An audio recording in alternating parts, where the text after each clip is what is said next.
దినము వచ్చను, దానికి తాళజాలిన వాడేవాడు అంటాడు ఇక్కడ.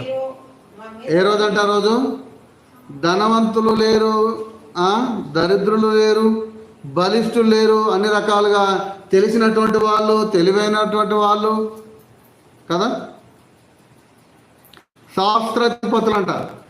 వాళ్ళ కింద అనేక మంది సైన్యము పనిచేస్తున్నటువంటి అధిపతులు, చాలా బలము కలిగినటువంటి వాళ్ళు, ఒక మంచి నైపుణ్యం కలిగినటువంటి దాసులు.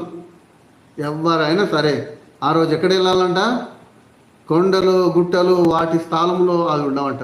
ఆయనను ఆ రాళ్ళ సందులో దాక్కుందామని అందరూ ఆ దీపంలో సందులోకి వెళ్తూ వస్తారనే విషయాన్ని మనం చూస్తాం. ఎవరికి శ్రమ అంటే ఈ భూమి మీద ఉన్నటువంటి ప్రతి వ్యక్తికి శ్రమ అనే విషయాన్ని చూస్తాం.